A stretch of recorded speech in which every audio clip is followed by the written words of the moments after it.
అరే శ్యామల అంటే తమ ట్విట్టర్ ఐడి ఇదే కదా, ఈ మధ్యన ప్రమోషన్స్ లేకుండా బాగా విలవెల్లాడిపోతున్నట్లున్నా, అందుకే ప్రమోట్ చేద్దామని చెప్పేసి నేనే అంటే మీ ట్విట్టర్ ఐడిని ప్రమోట్ చేస్తున్నాను అనమాట. ఏంటక్క ఏమంటున్నావు? తమరికి ట్రోల్స్ చేస్తున్నారా అంటే తమను అధికార ప్రతినిధిగా ప్రకటించినప్పటి నుంచి ట్రోల్స్ చేస్తున్నారా? అసలు మమ్మల్ని ఎలా ట్రోల్స్ చేశారో తెలుసా నీకు? గత 5 ఏళ్లుగా మా పైన, మరి ముఖ్యంగా తెలుగుదేశం పార్టీ మహిళా కార్యకర్తల పైన అయితే న్యూడ్ ఫొటోస్ మార్ఫ్ చేసి ఏకంగా సాక్షి ఛానల్ నుంచి మా పైన ఆర్టికల్స్ తయారు చేయించి వదిలి మమ్మల్ని అంత దారుణంగా మానసికంగా హింసించారు. అయినా కానీ ఏ రోజు మేము బయటకు వచ్చి నీట్లాగా విక్టిమ్ గాడేలే అక్క. ఎదుర్కొన్నాం, పోరాడాం. నిజంగా పోరాడే వాళ్ళు అయితే అట్లా నుంచుంటారనమాట, ఇట్లా విక్టిమ్ గాడేసుకోరు బేసిక్ గా. ఇంకొకటి, నీకు పని లేకుండా చేశారా? ఒకటి మాత్రం బాగా పని లేకుండా చేశారు అని అన్నప్పుడు ఒక పాట బాగా గుర్తొస్తుంది, పాడాలి. ఆడియన్స్ బాగాలేకపోతే తిట్టుకోకండి అమ్మా. ఎవడు చేసిన కర్మ వాడనుభవించగా ఎవడు అనుభవించెదడు రామా. అదనమాట. నువ్వు చేసుకున్న కర్మ ఇండస్ట్రీలో ఉండి న్యాయం వైపు అందరూ ఉంటే నిన్నెవడు అన్యాయం వైపు వెళ్ళి మాట్లాడమన్నాడు. ఇంకొకటి, బాలిక హత్యని రాజకీయం చేశారా? ఎవడోడు రాజకీయం చేసింది? ఇన్నాళ్లకు ప్రజలు గుర్తొచ్చారా జగన్మోహన్ రెడ్డికి? వాళ్ళ నాన్న థూ అని ఊసాడు రాజకీయం చేయొద్దు అని చెప్పేసి, మా ఇళ్లకు ఎవరు రావద్దు అని చెప్పేసి రాజకీయం చేయొద్దు అని థూ అని ఊసాడు. మేము పిల్ల పోయిన బాధలో మేమున్నాం, ఇంకా మమ్మల్ని బాధ పెట్టద్దు అన్నాడు. మీ ఓడి రోజు నేను వెళ్తా అక్కడికి అని చెప్పేసి ఎందుకు ప్రకటించాడు? వాళ్ళు వద్దు అంటున్నా. ఎందుకు మూసుకుని ఇంట్లో కూర్చున్నాడు? ఎందుకంటే వాళ్ళ ఇంట్లో వాళ్ళు మిమ్మల్ని ఊస్తే మీరు ఇంట్లో కూర్చున్నారు. ఏ రోజున ముఖ్యమంత్రిగా ఉన్నప్పుడు ఇట్లా అభాగ్యులు ఎవరైతే బలైపోయారో, ఎవరైతే అత్యాచారాలకి హత్యలకి గురి కాబడ్డారో వాళ్ళని కనీసం ఏ రోజైనా పట్టించుకున్నాడా? ఎంత దరిద్రుడంటే, గుంటూరులో జరిగిన ఇన్సిడెంట్, ఆ పాపని నడి రోడ్డు మీద పొడిచేస్తే గుంటూరులో జరిగిందానికి వాళ్ళ ఫ్యామిలీని తాడేపల్లి కొంపకి పిలిపించుకుని సీఎం క్యాంప్ ఆఫీస్ కి పిలిపించుకుని మాట్లాడాడు. అది వాడి పరిపాలన. ఈరోజు నువ్వు వాడి తరపున వకాల్తా పుచ్చుకుని మాట్లాడుతున్నావా?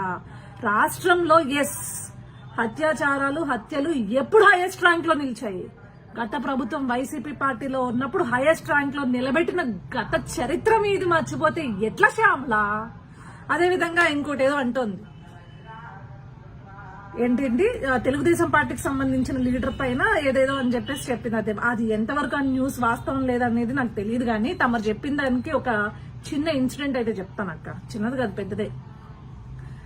గత ప్రభుత్వంలో ఎమ్మెల్సీ అనంతబాబు దళితుడిని చంపేసి డోర్ డెలివరీ చేస్తే సిగ్గు లేకుండా ఇంకా కొంపలో పెట్టుకుని డిన్నర్లు తినుకుంటూ కూర్చుని సస్పెండ్ కూడా చేశానని చెప్పేసి ఒక లెటర్ ఇచ్చి, అయినా కూడా వెనకాలే ఎలక్షన్స్ అప్పుడు చుట్టూ తిప్పుకుని ఏకంగా బస్సుల్లో ఎక్కించుకుని, ఆ బాపతు తెలుగుదేశం పార్టీలో ఉండదు. ఎవడైనా సరే తప్పు చేస్తే వెంటనే సస్పెండ్ చేసి వాళ్ళని ఖచ్చితంగా శిక్షించే విధంగా చర్యలు తీసుకునే పార్టీ తెలుగుదేశం పార్టీ. దమ్ముగా మేము చెప్తాము. మీది కీచకులు ఉన్న పార్టీ అయితే తెలుగుదేశం పార్టీలో ఆడవాళ్లకు భద్రత కల్పించే పార్టీ. ఒకవేళ ఎవరైనా సరే తప్పు చేస్తే వాళ్ళని ఎప్పుడు వెనకేసుకురాదు, ముందే సస్పెండ్ చేసి నువ్వు నిరూపించుకుని, పైన పడిన నింద నిరూపించుకుని, సచ్చిలతను నిరూపించుకుంటేనే పార్టీలోకి రా అని చెప్పేసే పరిస్థితి అయితే ఉంది. అందుకే మనం చూసుకుంటే ఎమ్మెల్యే ఆదిమూలం గారిని కూడా మనం సస్పెండ్ చేయడం జరిగింది. సో ఇది పరిస్థితి. ఆమె ఈ రోజు కోర్టులోకి వెళ్లి ఇదంతా తప్పుడు కేసు అని చెప్పేసి ఆమె ఒప్పుకుంది, ఆ మహిళ ఒప్పుకుంది. సో ఇలాంటి నిజమైన రాజకీయాలు చేసే పద్ధతి మీద అయితే దమ్ముగా నిజాయితీతో ఆడబిడ్డలకి రక్షణ కోసం పనిచేసే రాజకీయం చంద్రబాబు నాయుడు గారిది అనమాట. ఇంకొకసారి ప్రెస్ మీట్ ముందుకు వచ్చేటప్పుడు పిలువక్క మమ్మల్ని, మా లాంటి వాళ్ళందరికీ కొంచెం ఇన్ఫార్మ్ చేయి. ఎందుకంటే ఇన్పుట్స్ ఇస్తాం. కొత్తగా పదవి కదా, పాపం కొత్త బెచ్చగాడు పొద్దెరగాడు అన్నప్పుడు అస్తమాట ఒకే పాయింట్ పట్టుకుని లాగుతున్నాం. ఆ రోజు ఆ బలిదానాలకి నువ్వు మాట్లాడని దానివి, ఆడబిడ్డల బలిదానాలకి మాట్లాడని దానివి నువ్వు మాట్లాడకూడదు. ఎందుకంటే ఆ రోజు అమరావతి ఆడబిడ్డల్ని ఏ రకంగా, ఎంత దరిద్రంగా, ఎంత ఘోరంగా మీరు అపహాస్యం చేశారో, అవహేళన చేశారో, ఎంత ఘోరంగా బాధ పెట్టారో మొత్తం యావత్ రాష్ట్రం అంతా చూసింది. దాని ప్రతిఫలమే మీకు, దాని పర్యవసానమే ఇదంతా. 11 సీట్లు. ఓకే, పెద్ద వచ్చి వాక్శుద్ధి ఉంది అని చెప్పేసి అడ్డమైన కూతలు కూస్తే బాగుండదక్క. గతం తెలుసుకుని మాట్లాడాలి. ఓకేనా? Okay, bye. వైసీపీ పార్టీ నుంచి అధికార ప్రతినిధిగా కొత్తగా అధికార ప్రతినిధి అవతారం ఎత్తిన శ్యామలక్కయ్య పాపం నిన్న చాలా గట్టిగా ప్రభుత్వాన్ని ప్రశ్నిస్తుందండి. ఎందుకంటే పొంగనూరులో ఒక చిన్న పాప 7 ఏళ్ల పాప మైనారిటీ బాలిక అక్కడ అదృశ్యం అయింది. దానికి సంబంధించి పోలీస్ కంప్లైంట్ ఇస్తే వెంటనే పోలీసులు కూడా కంప్లైంట్ తీసుకుని హుటాహుటిని ఇన్వెస్టిగేట్ చేశారు. కానీ దురదృష్టవశాత్తు ఆ పాప శవమై తేలింది. జరగకూడదు, ఎవరిళ్లలోనూ జరగకూడదు ఇలాంటిది. ఖచ్చితంగా ఆ దుర్మార్గులకి ప్రభుత్వం తరపు నుంచి కఠినమైన శిక్షలు పడతాయి. అదేవిధంగా ఈ రోజు హోమ్ డిపార్ట్మెంట్ అనిత గారు కూడా చాలా సీరియస్ గా తీసుకున్నారు. ఇన్సిడెంట్ ని సీరియస్ గా తీసుకుని ఎవరైతే ఇలాంటి ఘాతకానికి పాల్పడ్డారో వాళ్లపైన కఠినమైన శిక్షలు ఈరోజు వేసేలాగా, లేకపోతే కఠినమైన చర్యలు తీసుకునేలాగా ఆవిడ ముందుకు వెళ్తున్నారు. కానీ ఈ శ్యామలక్క ప్రశ్నించిన తీరు నాకు భలే అనిపించింది. అసలు శ్యామలక్క ఒకటి మాత్రం క్లియర్ చేస్తా, గతంలో మీరు అంటే మీ ప్రభుత్వం ఉన్నప్పుడు ప్రశ్నించిన వాళ్ళని ఆపారు, అడ్డుకున్నారు. కానీ మేము అలా కాదు, ప్రశ్నించాలి. కానీ ఎవరిని ప్రశ్నించాలి? గతంలో మీ ప్రభుత్వం మొద్దు నిద్రపోయింది చూడు, అప్పుడు బయటకు వచ్చి ప్రశ్నించుంటుంటే ఎస్ కరెక్ట్ అయిన ఆడదాన్ని నువ్వు, ఆడవాళ్ళ కోసం నిలబడ్డావు అని శభాషని మేము కూడా అనేవాళ్ళు. గతంలో మీ ప్రభుత్వం ఎంతో మంది ఆడబిడ్డల మాన ప్రాణాలు పోతున్నా నోరు మూసుకుని కూర్చున్నప్పుడు నీకు ప్రశ్నించే అసలు హక్కు కూడా లేదనమాట. అంటే నీ పరిస్థితి ఎలా ఉందంటే ఆత్రపు పెళ్లి కొడుకుంటే అత్తమెల్లో తాళిగట్టాడంట, అలా ఉంది. కొత్త పదం వచ్చిన వెంటనే పాపము ఏదో మాట్లాడేయాలని చెప్పేసి మన ఘనమైన గత చరిత్రను మర్చిపోతే ఎట్లక్క? 4 ఇన్సిడెంట్స్ చెప్తాను అక్కడ. ఎంతో మంది ఆడబిడ్డలు మానవ ప్రాణాలు కోల్పోయారు గత ప్రభుత్వంలో, అంటే గత 5 ఏళ్లలో. దాంట్లో ఒక్క 4 ఇన్సిడెంట్స్ చెప్తా. ఏ రోజు నువ్వు వచ్చి మాట్లాడావో నాకు ఒకసారి బయటకు వచ్చి చెప్పు. గతంలో మొత్తం రాష్ట్రం మొత్తం కూడా స్వతంత్రం వచ్చిందని చెప్పేసి సంబరాలు చేసుకుంటుంటే స్వతంత్ర దినోత్సవం రోజున నడి రోడ్డు పైన రమ్యశ్రీ అనే అమ్మాయిని పొడిచి చంపేశాడు అక్క ఒకడు.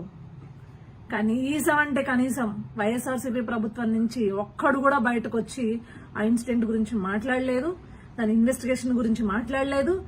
ఎవడైతే చేశాడో, నేరం చేశాడో ఆ నిందితుడికి కఠినమైన శిక్షలు వేస్తామని కూడా కనీసం చెప్పలేదు. ఆఖరికి ప్రతిపక్ష నాయకులు వెళ్లి పరామర్శించడానికి వెళ్దాము అనుకుంటే ఆపిన ప్రభుత్వం అక్క మీది. ఆ రోజు ఎందుకు బయటకు వచ్చి ఒక ట్వీట్ కూడా ఇలా?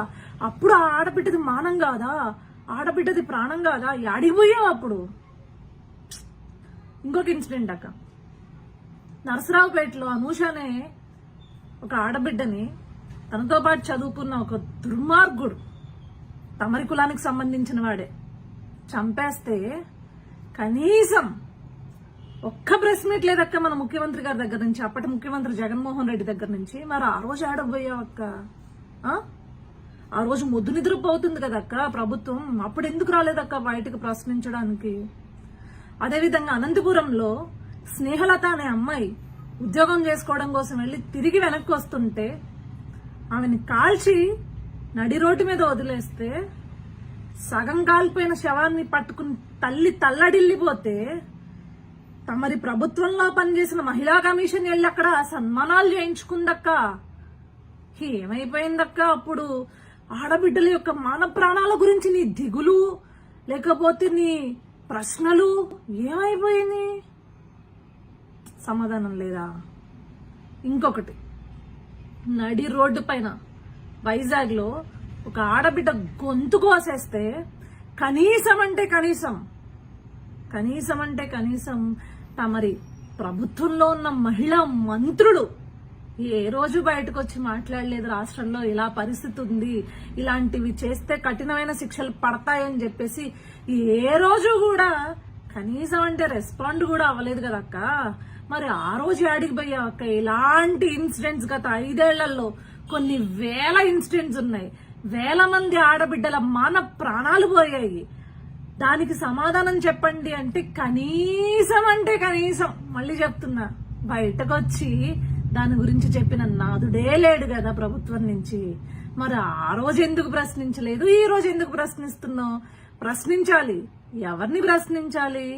ముద్దు నిద్రపోతున్న ప్రభుత్వాలని ప్రశ్నించు, అదేవిధంగా అలసత్వం వహిస్తున్న అధికారులను ప్రశ్నించు, పని చేసే వాళ్ళని కాదు. పని చేసే వాళ్ళని ప్రశ్నిస్తే రాజకీయం చేసినట్లు ఉంటుందన్నమాట. ఇప్పుడు నీకు రాజకీయం కావాల్సి వస్తే రాజకీయంగా నీ బ్రతుకేంటో అనేది మేము ముందు నీకు చూపిస్తామన్నమాట.